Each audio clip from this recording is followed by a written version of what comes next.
오늘도 말씀과 기도로 수요일 하루를 시작하는 우리 모든 성도들 가운데 하나님의 놀라운 은혜가 언제나 함께하여 주시기를 주님의 이름으로 간절히 축원드립니다. 오늘 통독할 하나님의 말씀은 데살로니가 후서 1장에서 3장까지 말씀입니다.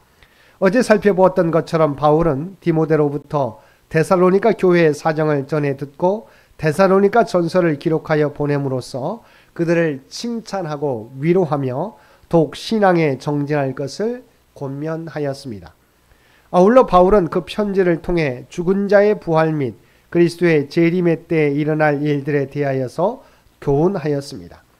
근데 데살로니가 교인들 중에는 그리스도의 재림과 관련한 바울의 교훈 중 그리스도 재림의 불예측성과 돌발성에 대한 교훈을 오해해서 그리스도의 갑작스러운 재림을 준비한다는 미명하에 생업을 포기하고 무의 도식하며 광신적인 열정으로 주의 재림만 바라보며 사는 사람들이 생겨나게 되었습니다.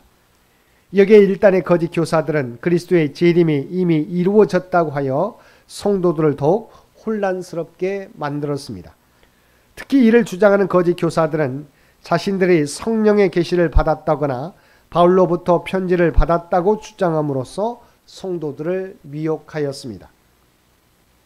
이에 바울은 급히 데살로니가 후서를 기록하여 보냄으로써 환난 중에 있는 데살로니가 성도들을 위로하고 격려하는 것은 물론 그릇된 종말관을 시정하고 그들이 거짓 교훈에 미혹되지 않도록 하기 위해서 진리를 굳게 잡고 규모 있는 생활을 해야 함을 교훈하였습니다. 구체적으로 1장 1절과 2절에서는 발신자와 수신자 및 데살로니가 성도들을 향한 바울의 축도를 기록하고 있습니다. 이어 3절과 4절에서는 데살로니가 성도들로 인한 바울의 감사를 기록하고 있습니다. 바울은 데살로니가 성도들의 믿음이 더욱 성장하고 있을 뿐만 아니라 그들 상호 간의 사랑이 더욱 풍성해지고 핍박 중에서도 믿음으로 인내한 데 대하여 하나님께 감사하고 있는 것입니다. 5절에서 10절에서는 환난 중에 있는 성도들을 위한 바울의 격려를 보도하고 있습니다. 바울은 먼저 성도가 환난을 받는 것은 하나님의 심판이 공의로운 것을 확증하는 증표라고 하며 그 이유를 두 가지로 제시하므로 환난받는 성도들을 위로하고 있습니다. 첫째, 성도는 하나님 나라를 위하여 받는 환난을 통해 하나님 나라에 합당한 자로 간주되기 때문이라는 것입니다. 둘째, 성도들로 하여금 환난에 처하게 하는 자들에게는 환난으로 갚으시고 환난받는 성도들에게는 안식으로 갚는 것이 하나님의 공의이기 때문이라는 것입니다. 바울은 이어서 예수님께서 장차 천사들과 재림하실 때 믿지 않는 자들은 형벌을 받고 성도들은 영광 중에 오시는 주님을 맞이하게 될 것이라는 말씀을 통해 현재 고난 중에 있는 성도들을 격려하고 있습니다. 11절과 12절에서는 데살로니가 성도들을 위한 바울의 중보 기도를 보도하고 있습니다. 중보 기도의 내용은 네 가지입니다. 즉 하나님과 성도들을 그 부르심에 합당한 자로 여겨주실 것과 그분의 능력으로 성도들의 선한 목적과 믿음의 행실들을 완성해 주시라는 것, 그리고 하나님의 은혜로 말미암아 주 예수의 이름이 성도들 가운데서 영광을 얻으시며 성도들 역시 예수님 안에서 영광을 얻게 해 주시라는 것입니다. 이러한 중보 기도에는 어려운 여건 가운데서도 데살로니가 성도들의 신앙이 변치 않고 더욱 성장하여 마침내 영화에 이르게 되길 바라는 목회자로서의 바울의 심정이 내포되어 있습니다. 2장은 주의 재림에 대한 데살로니가 성도들의 오해를 교정하기 위해서 준 교훈입니다. 1절에서 12절까지 말씀은 주의 날의 도래에 대한 오해 금지 당부와 재림 전에 있을 불법의 사람 출현 및 그들에 대한 심판 예고를 보도하고 있습니다. 바울은 데살로니가 전서에서 주님의 재림의 시기 문제 등을 다룬 바 있습니다. 그런데 일단의 데살로니가 성도들은 바울의 이 교훈을 곡해해서 당시 자신들이 당하는 환난을 임박한 종말의 징조로 착각하고 극단적인 현실 도피적 경향을 보이는가 하면 성도로서 주의 재림을 기뻐해야 마땅함에도 불구하고 행여나 자신도 심판을 받지는 않을까 두려워하였습니다.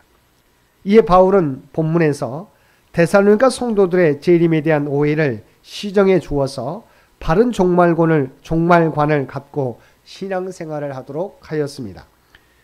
여기에 보면 바울은 먼저 주의 재림 및 그때 있을 성도들의 모임에 대해서 교훈하고자 함을 밝히고 주의 날이 이미 도래했다고 하며 성도들을 미혹하고 혼란케 하는 거짓 교훈에 동요하지 말 것을 당부하고 있습니다.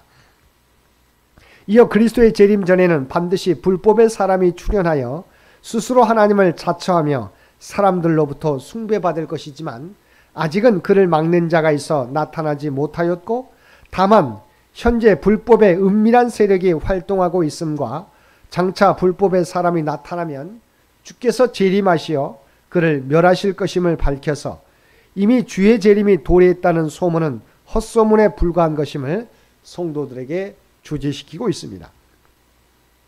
그리고 계속해서 불법의 사람은 사단의 힘을 빌어 멸망하는 자들 위에만 역사할 것임을 밝혀서 주의 재림 앞에서 두려워하는 성도들을 격려하며 주의 재림을 기쁜 마음으로 기다리도록 권면하고 있습니다.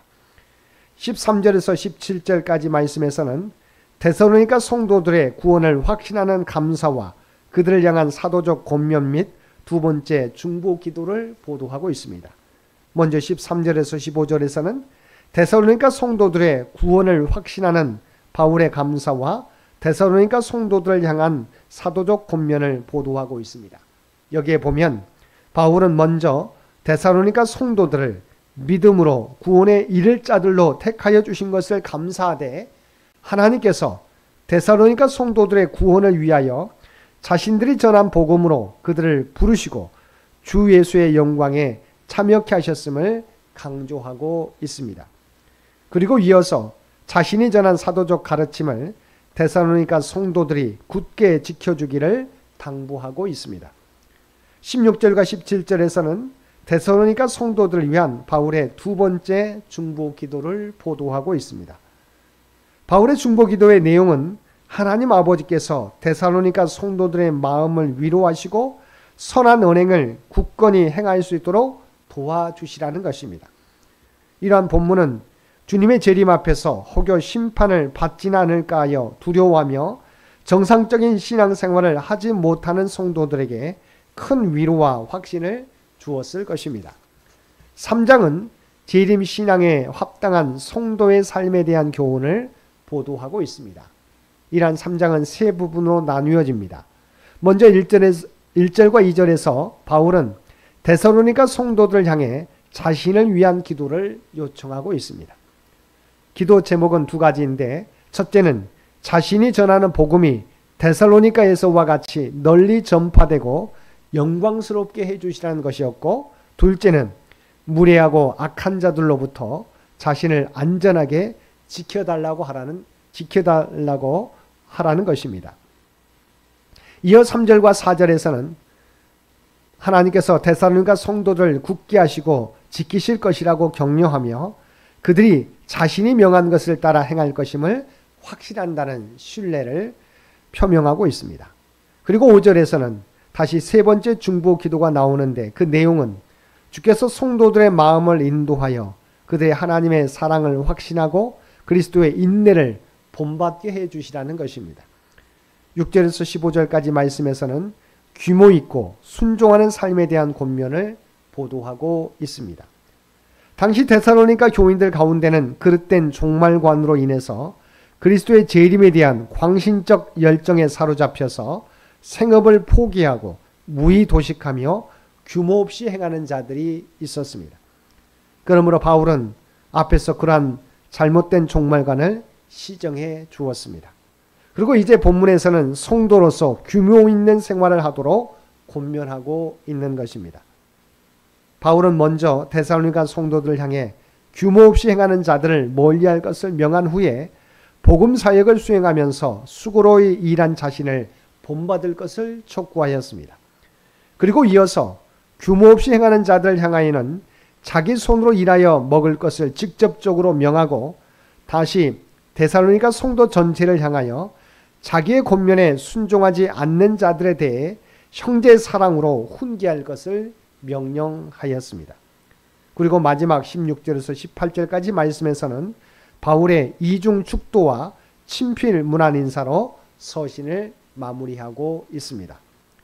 사랑하는 성도 여러분, 주님의 재림을 준비하는 자세는 주님이 언제 재림하실지라도 현실에 충실하고 다른 사람의 본이 되는 생활을 하면서 떳떳이 주님을 맞이하는 성도들이 되는 것입니다.